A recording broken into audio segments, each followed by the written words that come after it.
Oke, semoga lancar sore hari ini dan izin saya mulai Jih, Pak Adit, Mbak Ya, Morin. silakan. Baik, Mbak. Within tells me how to breathe.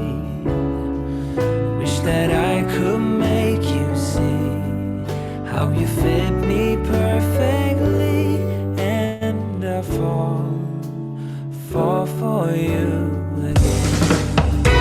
Raisa, Radio Indonesia Sehat. Healthy Lifestyle Radio.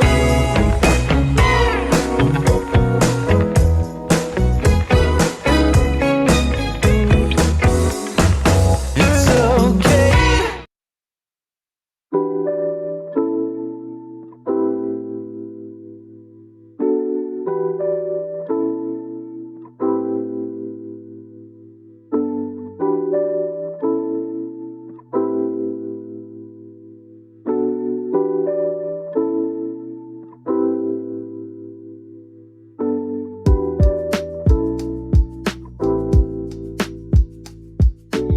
Assalamualaikum warahmatullahi wabarakatuh. Raisa, Radio Indonesia Sehat, Healthy Lifestyle Radio.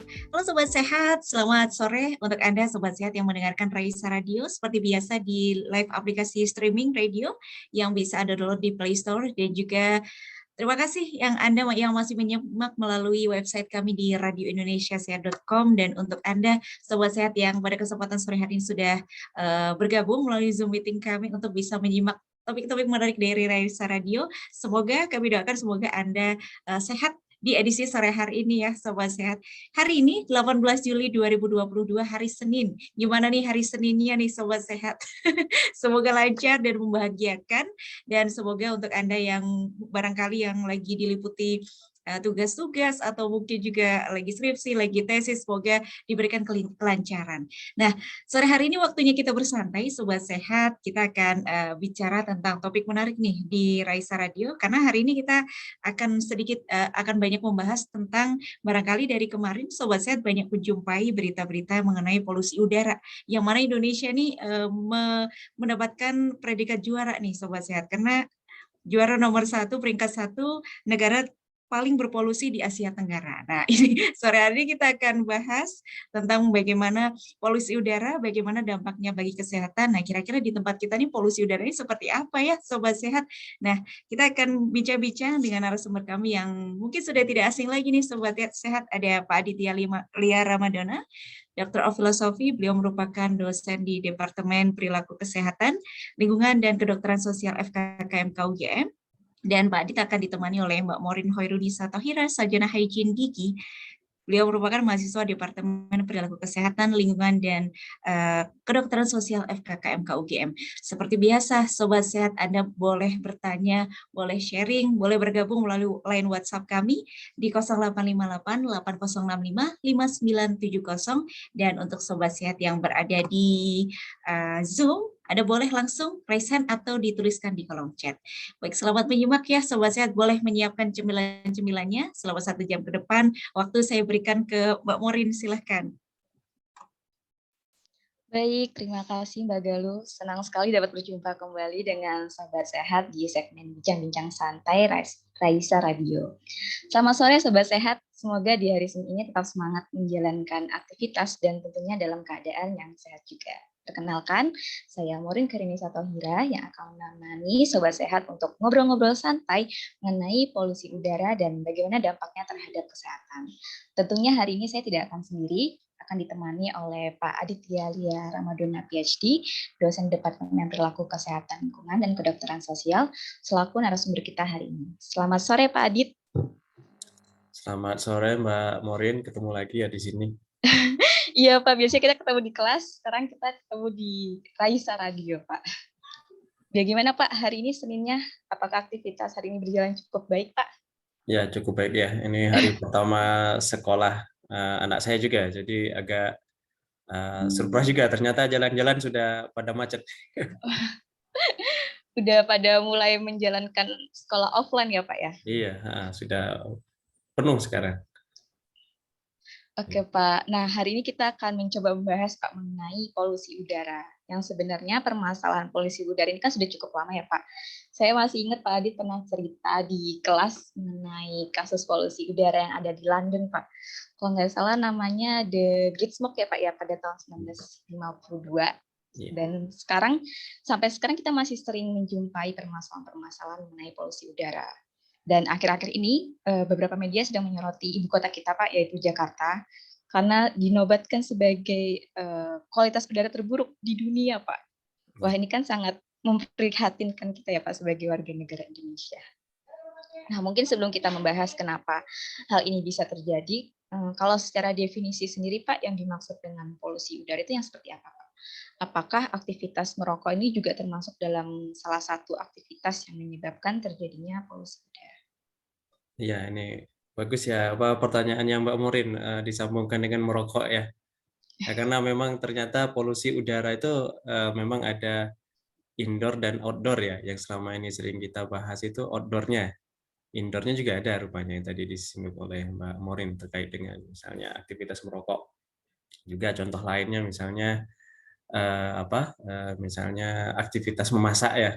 Aktivitas memasak yang tidak dilengkapi dengan ventilasi yang memadai juga biasa disebut polusi ya, indoor household pollution. Nah, terkait tadi pertanyaan tadi sebetulnya apa sih polusi udara ya?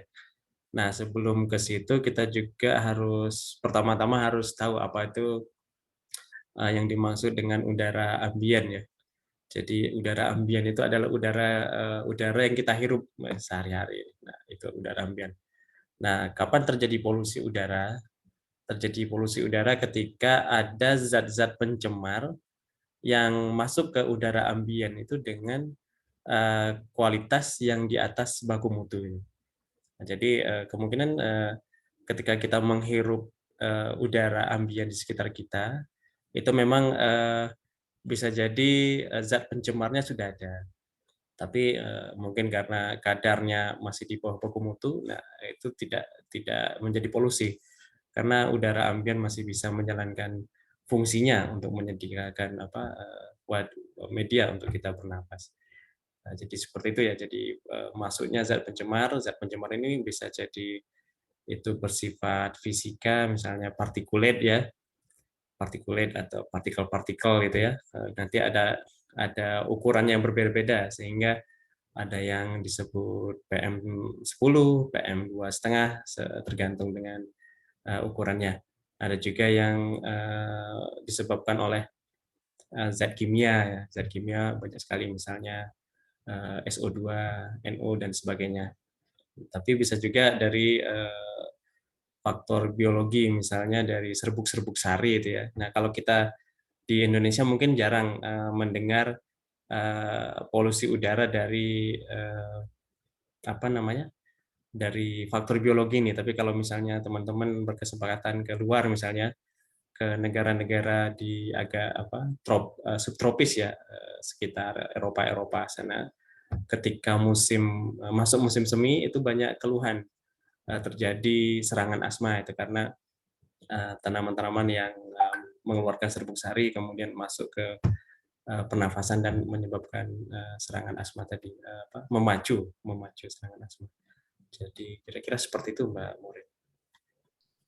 Baik Pak, jadi sebenarnya polusi udara ini ketika kualitas udara yang kita hirup ini sudah ada di atas batang ambang batas yang telah ditetapkan ya Pak ya. Dan tadi juga ternyata aktivitas yang sering kita lakukan sehari-hari tanpa kita sadari juga merupakan source atau sumber dari polusi udara ya Pak, seperti memasak, tadi juga merokok, yang tanpa kita sadari sebenarnya itu juga bisa jadi sumber dari polusi udara. Nah, tadi kan Pak Adit juga sudah menyebutkan ada zat-zat polutan dari fisika, kimia. Kira-kira nih Pak, polutan yang sangat membahayakan bagi kesehatan itu contohnya seperti apa Pak? Sebetulnya banyak ya, cuma saya juga tidak terlalu banyak riset terkait hal ini. Beberapa yang pernah menjadi sering kami lakukan terkait dengan partikulat Mbak Morin dan Bapak Ibu sekalian. partikulat, khususnya PM2,5, PM10, atau debu jatuh seperti itu ya. Yang kalau kita lihat ya secara kasat mata debu itulah, debu ada yang bisa kita lihat, ada juga yang memang menaung di udara. Nah, ini terkait mana yang paling bahaya itu nanti sangat tergantung masing-masing toleransi ya. Toleransi setiap individu itu berbeda. Jadi bisa jadi pada satu individu itu tidak terlalu menimbulkan reaksi, tapi pada individu lain mungkin terkait dengan usia atau faktor risiko yang dimiliki ya. Misalnya memang sudah memiliki masalah pernafasan, nah itu yang bisa membahayakan kesehatan. Nah, terkait dengan zat-zatnya sendiri, kalau kita ingin melihat lebih jauh itu agak ada perbedaan. Misalnya di Indonesia sendiri punya peraturan yang menyebutkan bahwa zat-zat polutan yang membahayakan itu ABCD ini sesuai, misalnya kalau kita melihat sebagai contoh PP berapa ya, PP 41 tahun 99 ya, kalau belum diupdate itu ada banyak sekali. Namun yang terakhir ini dari WHO juga pada tahun 2021 kemarin mengeluarkan satu panduan lebih memfokuskan 5 polutan yang dianggap berperan besar dalam pencemaran udara, misalnya tadi particulate matter, kemudian ada juga ozon, kemudian nitrogen dioksida, sulfur dioksida, dan karbon monoksida. Ya, jadi kira-kira seperti itu mungkin yang bisa saya sampaikan, Mbak Murin. Baik, Pak Adi. Jadi sebenarnya untuk zat atau polutannya sendiri juga tergantung dari kondisi lingkungan. Setiap negara berbeda-beda ya, Pak ya? Iya. Jadi jangankan tiap negara, tiap daerah itu juga kalau di Indonesia bisa membuat standar sendiri, Mbak Murin. Misalnya Indonesia tingkat nasional ada level tertentu. Nah, daerah bisa membuat level sendiri. Nah, tapi biasanya level daerah itu harus lebih ketat daripada level nasional. Misalnya level nasional ambang batasnya 10 ya. Kalau daerah mungkin harus 5 atau 7 seperti itu. Jadi seperti itu, Mbak Murin. Baik, Pak. Tadi Bapak juga menyebutkan mengenai dampak kesehatannya kan setiap orang beda-beda nih, Pak. Tadi Pak Adit menyebutkan bisa juga tergantung dari usianya dan penyakit yang riwayat penyakit dari individu tersebut. Nah, kira-kira ada kelompok yang rentan terhadap polusi udara ini kelompok apa saja, Pak? Iya. Biasanya rentan itu tidak cuma untuk polusi udara ya, untuk penyakit yang lain juga bisa kelompok rentan itu ibu hamil. Ada beberapa penelitian menyebutkan bahwa ibu hamil adalah kelompok yang rentan terhadap polusi udara, juga bayi, anak kecil, kemudian lansia, kemudian orang-orang yang memang punya riwayat masalah pernafasan. Ya, kurang lebih seperti itu, Mbak Murin. Baik, jadi jika sobat sehat di keluarganya ada anak kecil atau ada keluarga yang punya riwayat sakit pernafasan, perlu dapat perhatian khusus ya Pak untuk selalu mengecek kualitas udara di sekitar kita apakah sudah cukup aman untuk beraktivitas di luar ruangan atau tidak. Iya, betul. Baik Pak, sekarang kita coba membahas kasus polusi udara di Indonesia. Sebenarnya seberapa parah sih Pak kalau misalnya kita lihat nih polusi udara di Indonesia? Iya, di Indonesia sendiri kan sebetulnya bervariasi ya, Mbak Murin ya. Ada memang daerah yang secara historis memang punya rekam jejak polusi udara yang buruk ya, terutama di kota-kota besar. Tapi juga di beberapa wilayah kualitas udaranya sangat baik ya, terutama di daerah-daerah perdesaan, juga pegunungan, kemudian daerah-daerah di pinggiran. Jadi memang variasinya banyak ya. Kalau yang sering muncul di berita memang di kota-kota besar seperti di Jakarta, Bandung, termasuk Yogyakarta ini, Mbak. Wah, jadi Yogyakarta termasuk yang ke dalam mana nih Pak? Yang kualitas udaranya baik atau yang kualitas udaranya di bawah batas ambang Pak? Iya. Kalau Jogja sendiri. Kebetulan ya ada berita kurang baiknya. kalau kita perhatikan beberapa tren belakangan ini masuk yang kurang baik, Mbak Murin. Iya, ada beberapa penelitian juga memang udah agak lama ya, mungkin datanya sudah agak berubah. Disinyalir memang ruang terbuka hijau di DIY atau di Sleman, saya agak lupa ya.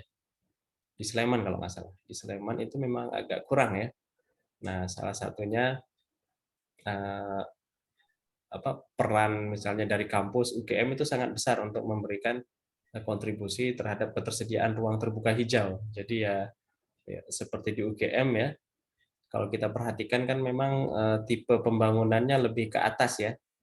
Jadi memang ada wacana bangunan-bangunan yang sudah tua kemudian hanya berlantai 1, 2 atau 3 itu nanti di apa namanya? Diganti sebagai area terbuka hijau. Nanti akan dibangun lagi bangunan substitusinya yang lantainya lebih tinggi. Nah, kalau teman-teman perhatikan di UGM polanya seperti itu ya. Semakin banyak ruang terbuka hijau juga semakin banyak bangunan-bangunan tinggi. Ya, itu salah satu upaya yang dilakukan untuk menambah ruang terbuka hijau dalam upaya untuk mengurangi tingkat polusi di Sleman atau enggak di DIY, saya agak lupa dulu waktu pengembangan AMDAL UGM waktu itu. Baik, jadi untuk di UGM sendiri udah ada upaya ya Pak untuk mengurangi polusi udara. Kalau misalnya saya perhatiin juga mungkin ada mobil yang warna kuning, saya lupa namanya apa Pak di UGM, yang beroperasi. Saya lupa Pak namanya apa, mobil kuning yang sekarang lagi beroperasi untuk aktivitas akademi, mahasiswa untuk mobilisasi antar fakultas itu juga merupakan salah satu upaya UGM untuk mengurangi polusi udara ya Pak, karena kita lihat sebagian besar bisa jadi polusi udara ini dari emisi kendaraan bermotor. Iya, tapi kadang-kadang perlu kita perhatikan juga itu bisa jadi solusi di satu sisi baik, tapi di sisi lain juga mungkin nggak tuntas ya. Karena bukan berarti itu nggak baik maksud saya, tapi kita coba perlahan-lahan ya. Karena seperti mobil listrik itu sendiri kan tetap pakai listrik ya. Nah, nanti kalau listriknya misalnya dari sumber-sumber yang tidak ramah lingkungan, misalnya ya sumber yang menghasilkan emisi, juga kan tetap ada kontribusinya terhadap polusi udara. Jadi tidak betul tuntas. Bisa tuntas pada mobilnya itu karena emisinya lebih kurang menggunakan listrik, tapi ya secara secara peran secara holistik atau saya agak lupa istilah yang lebih pas. Itu tidak 100% menyelesaikan masalah. Tapi ini memang terobosan-terobosan yang patut kita apresiasi ya, menuju hal yang lebih baik. Setuju. Tadi sebelum kita membahas topik polusi udara lebih lanjut, kita coba menjawab beberapa pertanyaan yang sudah masuk oleh Sobat Sehat ya Pak. Yang pertama ini ada pertanyaan dari Mbak Sasa Puspita. Selamat sore Pak Adit. Menarik sekali pembahasannya. Tadi berdasarkan data-data yang sudah ada, kita berada di daerah yang lumayan parah. Lalu apa yang bisa kita lakukan untuk menjaga tubuh kita agar tetap sehat? Terima kasih Pak. Nah, mungkin ini cara untuk menjaga tubuh kita Pak, untuk terhindar dari polusi udara, itu bagaimana Pak? Ya, sebetulnya sudah dijawab oleh Mbak Morin tadi. Jadi yang paling penting itu kita berusaha menghindari ya, menghindari paparan sebisa mungkin. Itu rumus pokoknya. Nah, caranya bisa bermacam-macam. Misalnya kita berupaya menghindari jam-jam sibuk untuk ke waktu keluar rumah misalnya ya. Mungkin berangkatnya lebih pagi atau pulangnya setelah lalu lintas agak reda. Salah satunya bisa seperti itu. Bisa juga dengan menggunakan alat pelindung diri, misalnya dengan masker ya. Nah, jadi sebetulnya budaya menggunakan masker ini kalau untuk di Asia ini kan sebetulnya sudah lama ya, tidak cuma karena terkait COVID. Kalau kita perhatikan dulu sebelum COVID, banyak rekan-rekan kita yang beraktivitas di Jakarta itu ketika keluar rumah sudah pakai masker ya. Saya sendiri ketika beberapa kali aktivitas di Jakarta agak pada awalnya agak apa namanya ya, agak tidak terbiasa ya melihat fenomena seperti itu. Ada orang keluar pakai masker, ini apakah karena sakit atau kenapa? Tapi sepertinya karena salah satunya karena supaya tidak terpapar polusi Polusi udara. udara. Tapi bisa juga karena memang mungkin malas diajak ngomong ya. Bisa jadi, Pak. Baik, terima kasih Mbak Sasa Puspita atas pertanyaannya. Jadi kita bisa menghindari source atau sumber yang menyebabkan polusi udara, atau kita juga bisa memprotek diri kita ya Pak untuk terhindar dari polusi udara tersebut dengan tadi contohnya menggunakan masker. Selanjutnya ini ada pertanyaan yang masuk dari WhatsApp Raisa dari Mas Muhammad Zuzani. Selamat sore Mas Muhammad Zuzani. Izin bertanya, lalu bagaimana kualitas kesehatan tubuh yang sering menggunakan AC, Pak? Sering menggunakan AC ya. Kalau AC ini sendiri memang ada filternya ya, bisa membersihkan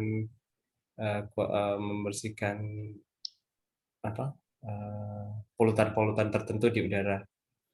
Namun biasanya AC ini masalahnya ke itu ya, karena keringnya itu mungkin nanti pengaruh ke kulit atau nanti bisa juga ke mata ya. Ketika kita beraktivitas di depan komputer terus ruangannya AC, dingin, kering ya. Mata kita jadi kering sehingga menyebabkan mata cenderung lelah ya. Tapi kalau terkait dengan polutan, nah sepertinya AC apalagi AC yang modern itu sudah ada filternya, bisa menyaring unsur-unsur tertentu dari polutan. Kira-kira menjawab nggak ya pertanyaannya? Baik, terima kasih Pak. Semoga menjawab Mas Muhammad Zuzani karena kebetulan tidak ada di ruangan ini Pak. Oh iya. Selanjutnya ada pertanyaan nih Pak dari Mbak Tuti Istiani. Izin bertanya Pak Adit, dalam perda-perda kawasan tanpa rokok ada yang mengatur tentang area khusus merokok yang harus dibuat terbuka dan berhubungan langsung dengan udara bebas. Apakah aturan seperti itu sangat efektif untuk pengurangan polusi udara? Iya, ini salah satu upaya ya, karena kalau kita lihat memang ketika terpapar dengan udara terbuka, kemudian angin, itu segera mengencerkan konsentrasi dari polutan itu ya. Makanya kalau kita perhatikan seperti pabrik-pabrik itu membuat cerobong yang tinggi ya, cerobong tinggi supaya nanti ketika sampai jarak tertentu langsung bisa berinteraksi dengan udara dan terencerkan gitu. Nah ini mungkin prinsipnya sama dengan kawasan khusus merokok ini yang harus berhubungan langsung dengan udara bebas. Terkait dengan efektivitasnya ini mungkin perlu penelitian khusus ya, karena saya sendiri belum ada data yang bisa mendukung kesimpulan apakah aturan seperti itu efektif untuk pengurangan polusi. Tapi setidaknya kalau kita secara logika melihat eviden tadi, barangkali memang ada pengaruhnya seperti itu. Baik Pak Adit, terima kasih atas jawabannya. Sekarang kita coba lanjut membahas topik polusi udara ini Pak. Tadi Pak Adit sempat menyebutkan mengenai pandemi COVID-19 Mbak. COVID-19 nih Pak. Apakah peningkatan polusi udara di Indonesia akhir-akhir ini juga disebabkan oleh kembali normalnya aktivitas manusia di luar ruangan pasca pandemi Pak? Gimana Mbak pertanyaannya, Yula? Apakah meningkatnya polusi udara di Indonesia akhir-akhir ini juga disebabkan oleh kembali normalnya aktivitas manusia di luar ruangan karena pasca pandemi COVID-19? Ya, salah satunya mungkin bisa seperti itu ya, karena aktivitas manusia khususnya terkait dengan kegiatan transportasi ya. Nah, memang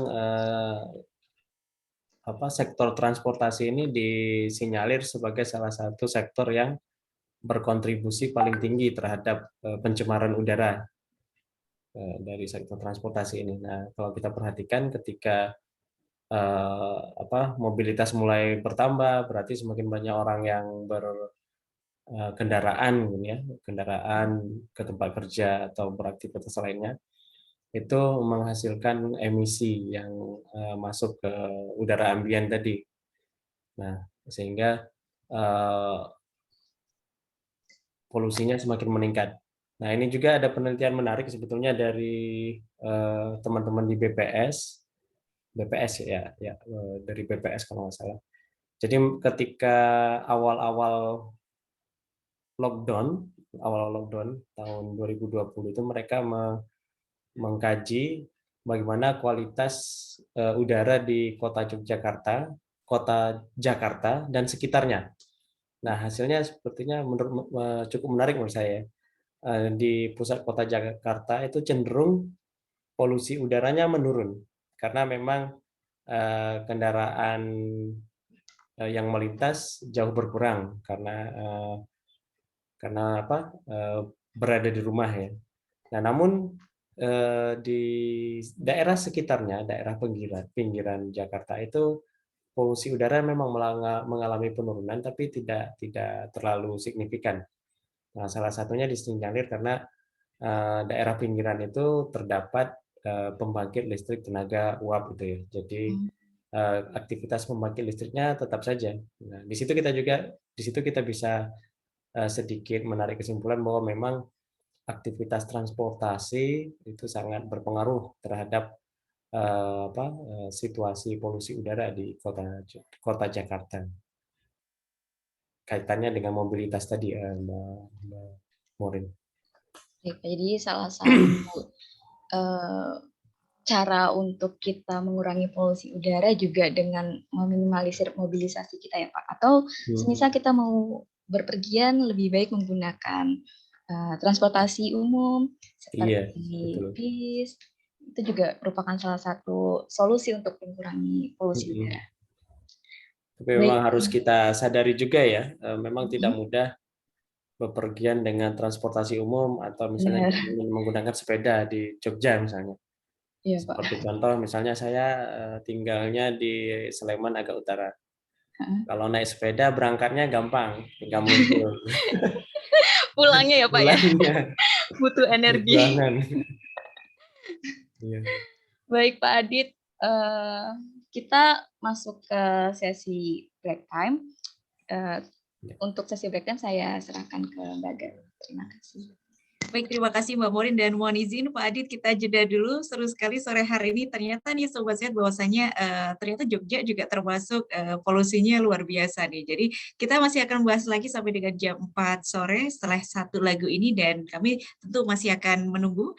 Untuk Anda yang mau bertanya boleh di line WhatsApp kami di 0858 8065 5970. Pak Adit, kita jeda dulu sejenak. Satu lagu akan menemani kita di sore hari ini dari Harry Styles dengan As It Was. Untuk Anda tetap di Raisa Radio Indonesia Sehat. Indonesia Sehat. Healthy Lifestyle Radio.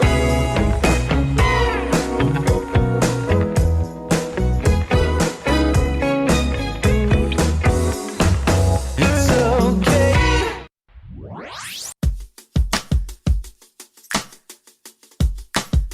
Informasi seputar kampus hanya di sini, di Seputar Kampus Kita. Seputar kampus kita.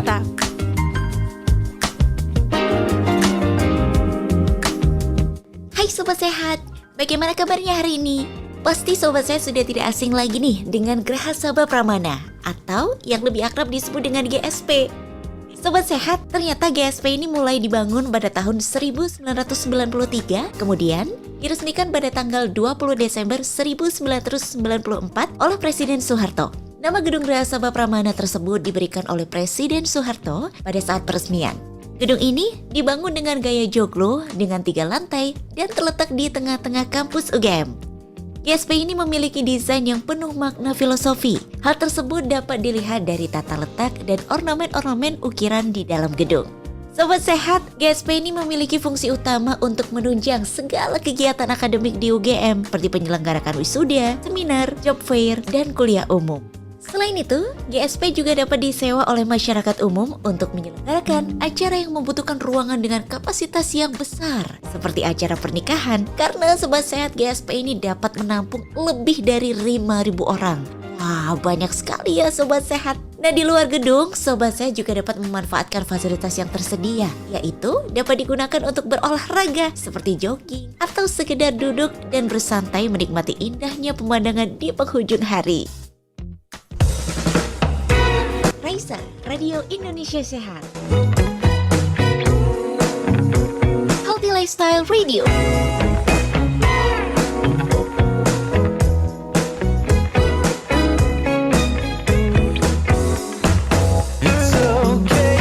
Sobat Sehat, masih di Raisa Radio Indonesia Sehat Healthy Lifestyle Radio. Selamat bergabung untuk Sobat Sehat semuanya yang baru saja bergabung di radio aplikasi streaming radio. Dan untuk Sobat Sehat yang berada di Zoom, menginformasikan bahwasanya Raisa Radio bisa Anda nikmati juga nih Sobat Sehat. Bisa sambil ngapain aja, bisa menikmati Raisa Radio di radionya, yaitu bentuknya radio digital yang bisa di-download di Play Store dengan keyword Raisa Radio. Dan juga Sobat Sehat jangan lupa untuk follow Instagram kami di @raisa_radio_UGM. Dan bagi Sobat Sehat yang baru saja bergabung, sore hari ini kita membahas tentang bagaimana polusi udara dan bagaimana dampaknya bagi kesehatan, masih bersama dengan Pak Aditya Lia Ramadana, Dr. Filosofi, dan bersama dengan Mbak Morin Hoirunisa Tohira, Sarjana Hygiene Gigi. Dan kami lanjutkan untuk Anda sekali lagi, line WhatsApp-nya boleh Anda kirimkan pertanyaannya di 0858 80655970. Waktu saya kembalikan ke Mbak Morin, silahkan. Terima kasih Mbak Galuh. Pak Adit, tadi kan kita sudah mengenal lebih dalam nih Pak mengenai polusi udara dan faktor-faktor apa aja yang menyebabkan terjadinya polusi udara. Kalau misalnya Pak Adit sendiri ada pengalaman atau cerita tidak Pak mengenai polusi udara berpengaruh terhadap kesehatan atau perubahan lifestyle di kehidupan Pak Adit, dan bagaimana pengalaman ini membuat Pak Adit lebih waspada terhadap kualitas udara? Ya, sepertinya ada beberapa sih Mbak. Mungkin yang bisa saya ceritakan misalnya tentang pengalaman kami dulu ya ketika melakukan pemantauan kualitas lingkungan. Jadi kalau teman-teman yang belajar di Kesling itu ada namanya dokumen AMDAL ya. Nah, dokumen AMDAL ini kan harus dipantau apakah dilaksanakan atau tidak. Jadi dokumen AMDAL itu ada namanya rencana pengelolaan lingkungan. Nah, tugas kita memantau apakah rencana pengelolaan lingkungan ini betul-betul dilaksanakan oleh pemrakarsa atau tidak. Nah, di situ salah satu yang kita pantau adalah pembangkit listrik tenaga uap ya di salah satu di Pantura ya, kalau nggak salah ya di Pantura. Nah, di situ kita melihat bahwa ternyata dari polusi yang dikeluarkan oleh pembangkit itu, khususnya partikulat ya, itu sangat membuat masyarakat di sekitarnya harus merubah gaya hidup ya, Mas. Misalnya sebagai contoh, karena partikulat tadi mereka mengendap perlahan-lahan ada di rumah, jadi mereka harus membersihkan rumah itu lebih sering ya. Kalau sebelum ada PLTU mungkin sehari nyapu sudah cukup ya. Tapi setelah ada PLTU itu harus nyapu beberapa kali karena sebentar-sebentar mungkin udah mengendap, disapu lagi kotor. Nah, belum lagi misalnya di atas bupet atau di tempat-tempat yang agak terlindungi yang susah untuk dibersihkan, itu sangat merepotkan.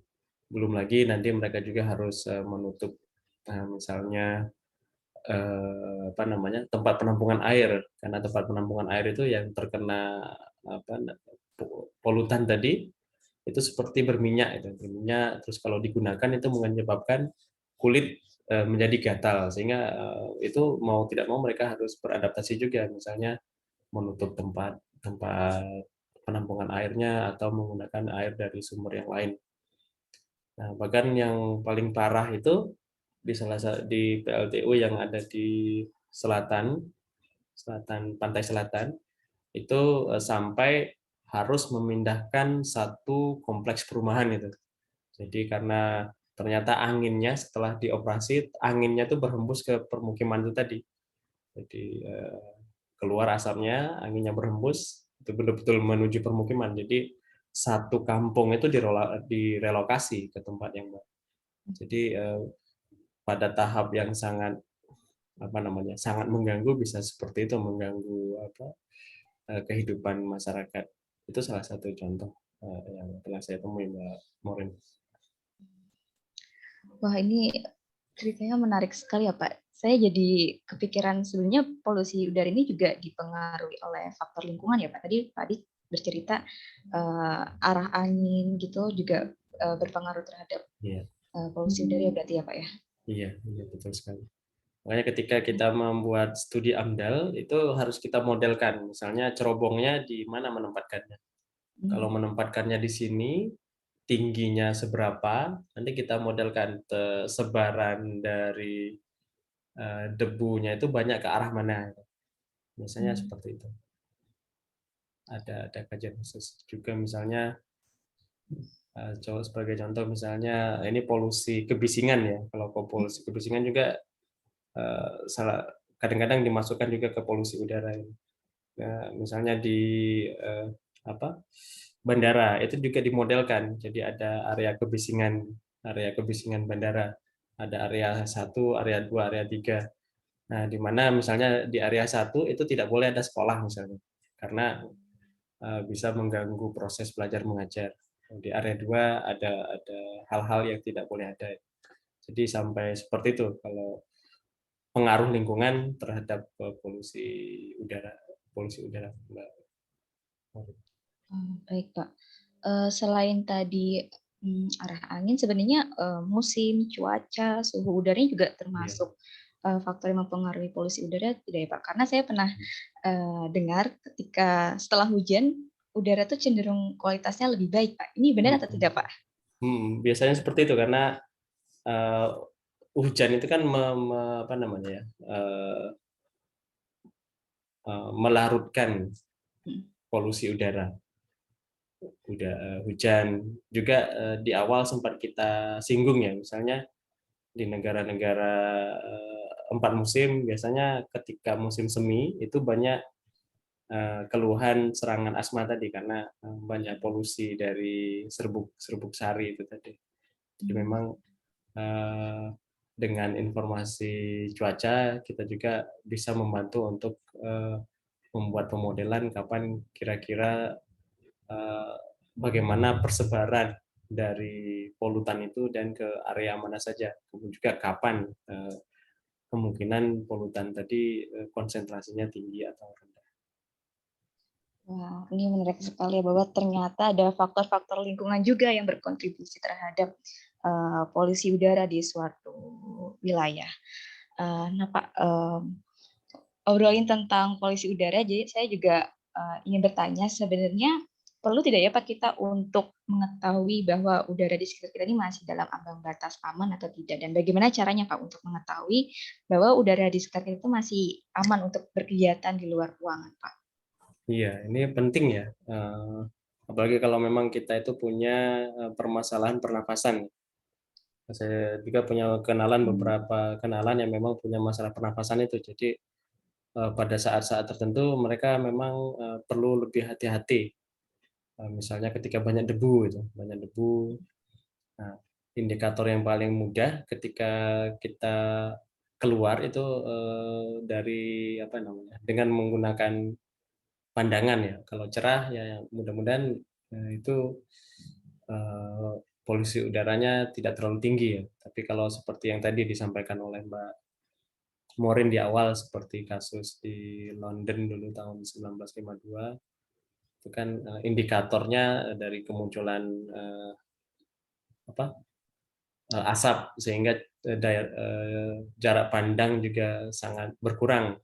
Misalnya pengalaman saya juga dulu pernah waktu semasa SMA itu ya, semasa SMA dulu ketika terjadi kebakaran hutan itu kita waktu itu lagi sekolah ya, tiba-tiba datang hembusan asap ya, sangat pekat sampai kita mau melihat tangan saja itu nggak kelihatan. Jadi mata, tangan itu nggak kelihatan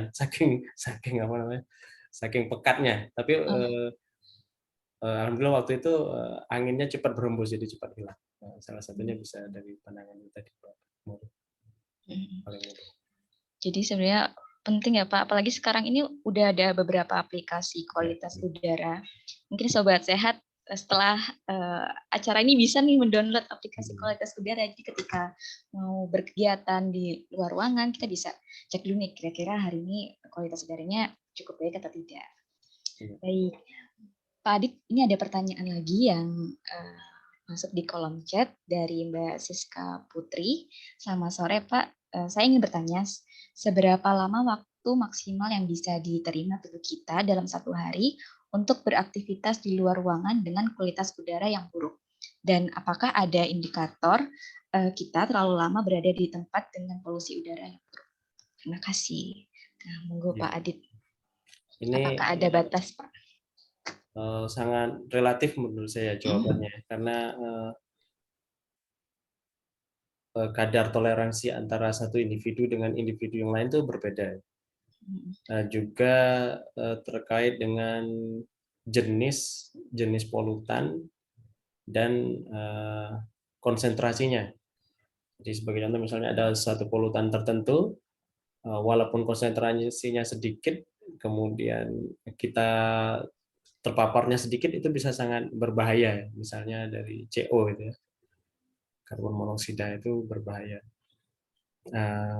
Itu sangat tergantung dengan jenis polutannya, kemudian berapa lama paparan, juga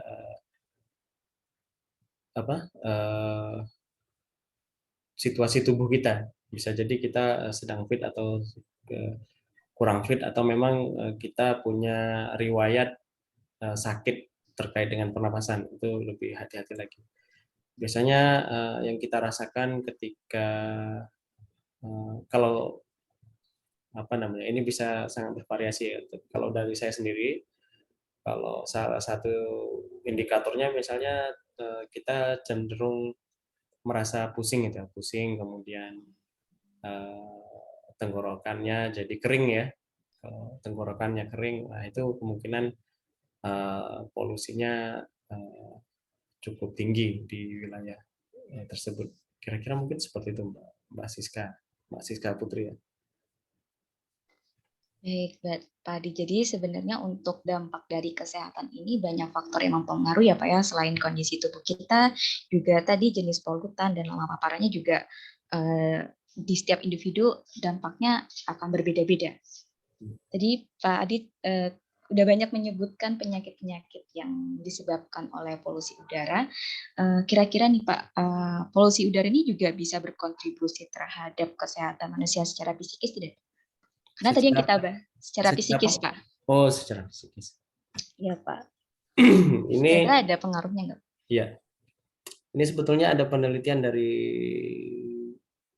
sepertinya tadi ada Mbak Ajeng ya. Mungkin Mbak Ajeng yang menjawab. Boleh. Udah nggak ada ya? Mbak Ajeng, jika ingin menjawab. Sudah ada, tidak ada Pak. Sudah nggak ada ya. Ini penelitian Mbak Ajeng sebetulnya. Nanti selengkapnya tanyakan ke Mbak Ajeng. Tapi kalau dari bocoran Mbak Ajeng itu memang ada pengaruh dari polusi udara itu terhadap kesehatan mental ya. Karena polutan yang masuk itu kalau kita lihat dari alurnya masuk ke sistem pernapasan, kemudian bisa membuat peradangan pada sistem saraf. Nah, ini pada akhirnya mengganggu kesehatan mental. Beberapa kajian itu menyebutkan bahwa polusi udara itu bisa menyebabkan depresi ya. Depresi bahkan bisa ada korelasinya dengan tingkat bunuh diri. Nah, kalau kita itu kan yang sudah pada level yang mungkin paparannya lama. Tapi kalau paparannya sebentar, biasanya itu terkait dengan stres ya. Misalnya ketika banyak asap, kita juga sudah stres misalnya. Seperti tadi, saudara-saudara kita yang terkena asap dari kebakaran hutan dan lahan. Mereka kan juga ketika menghadapi situasi tersebut, walaupun mungkin tidak ada sakit secara fisik, sudah stres duluan. harus menghadapi situasi seperti itu. Benar. Kita yang lihat macet aja udah stres ya Pak, apalagi yang harus tinggal di dekat polusi udara yang tadi seperti PLTU tadi. Hmm. Berarti sebenarnya polusi udara ini berdampak kesehatannya tidak hanya secara fisik, tapi juga secara psikologis ya Pak. Ya, kalau dari beberapa literatur seperti itu. Mungkin perlu diundang Mbak Anjeng ini habis. Boleh, atau kita buat sesi sendiri Pak, polusi udara Iya. dan dampaknya terhadap kesehatan psikis manusia. Nah, mungkin karena itu juga jadi polusi udara ini juga dianggap sebagai silent killer ya Pak. Karena tadi juga polutan atau zat yang timbul atau masuk ke dalam tubuh kita juga tidak bisa lihat ya Pak, karena ukurannya ini sangat kecil. Iya.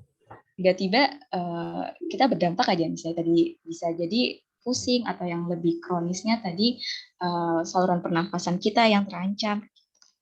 Iya, juga ternyata ada beberapa penelitian terakhir ini menunjukkan bahwa polusi udara itu bisa mempengaruhi ibu hamil ya. Jadi nanti bayi yang dilahirkannya itu memiliki berat badan rendah itu, Mbak Morin, Bapak Ibu semua. Nah itu kan bisa efeknya jangka panjang ya. Juga untuk anak-anak yang terpapar itu terindikasi mengganggu perkembangan dari otaknya. Jadi ukuran otaknya jadi terganggu sehingga itu menjadi risiko tambahan terhadap kemampuan kognitif maupun kesehatan mentalnya nanti setelah dewasa. Jadi itu dampaknya bisa lintas generasi mungkin ya kalau kita lihat. Iya, benar wah. Benar, ini polusi udara kita benar-benar harus sadar ya Pak Umar ya, karena ini sebenarnya masalah yang sering kita jumpai, tapi kita tidak sadar aja bahwa kita ada di dalam permasalahan tersebut. Nah, memang sudah merasa biasa mungkin ya. Benar juga. Pak Adit, ini kan sebenarnya permasalahan polusi udaranya udah lama ya Pak, dan juga termasuk dalam suatu permasalahan global. Nah, menurut Pak Adit sendiri, apa sih Pak yang menjadi kendala dalam mengurangi polusi udara? Kenapa permasalahan polusi udara sampai sekarang belum nemu nih Pak solusinya? Kita masih sering mendengar berita mengenai polusi udara, tadi juga PLTU. Orang-orang yang tinggal di PLTU juga masih terdampak dari polusi udara. Menurut Pak Adit sendiri, sebenarnya kendala apa Pak yang utama yang menjadi kita ini susah untuk mengurangi permasalahan polusi udara? Iya, ini pertanyaannya kelas berat ini. Tapi karena ditanyain saya terpaksa jawab juga. Sepertinya ini terkait dengan tuntutan pertumbuhan ekonomi ya.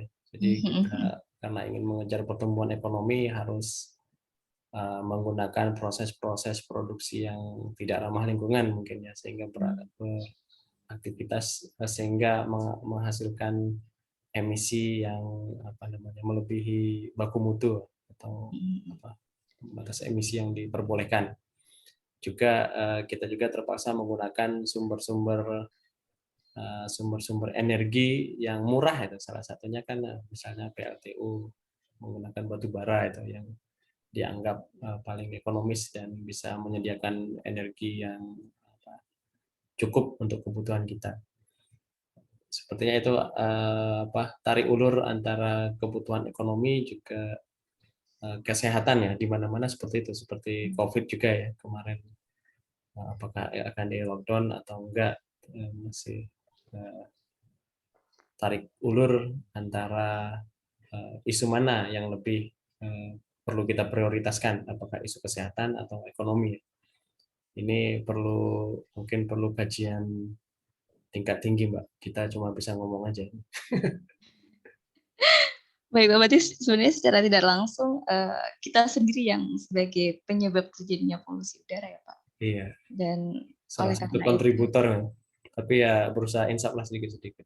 Iya, makanya oleh karena itu kita sebagai masyarakat mencoba untuk mengurangi aktivitas kita dan sadar juga bahwa sebenarnya kualitas udara ini penting untuk kita, untuk generasi kita yang akan datang. Iya. Tadi tidak terasa kita sudah sampai di penghujung acara. Ini banyak banget yang saya highlight dari bincang-bincang sore kita hari ini tadi, terutama bahwa sebenarnya polusi udara ini tidak hanya berdampak pada kita, tapi juga berdampak pada generasi-generasi selanjutnya. Tadi juga dampaknya tidak hanya penyakit secara fisik, namun juga penyakit secara mental mungkin juga berpengaruh. Tadi ada faktor lingkungan juga yang juga berkontribusi terhadap polusi udara. Terima kasih banyak Pak Adit atas sesi sharing-nya sore hari ini. Semoga ada lain kesempatan ya Pak untuk kita sharing-sharing lagi. Sehat-sehat selalu Pak Adit. Untuk selanjutnya saya kembalikan ke Mbak Galuh. Terima kasih Pak. Terima kasih Mbak Galuh, Baik, Mbak terima Morin, dan kasih. Ibu semua. Baik, terima kasih banyak Pak Adit dan juga Mbak Mori sudah membagikan ilmunya bagi kita semua. Semoga ini menjadi manfaat untuk Anda ya, sobat saya semuanya, dan menjadi lebih aware lagi nih. Ternyata kualitas udara ini sangat penting dan bahkan tidak hanya mempengaruhi kualitas kesehatan fisik saja, namun kesehatan mental. Terima kasih banyak Pak Adit, sehat selalu Bapak, salam untuk keluarga di rumah.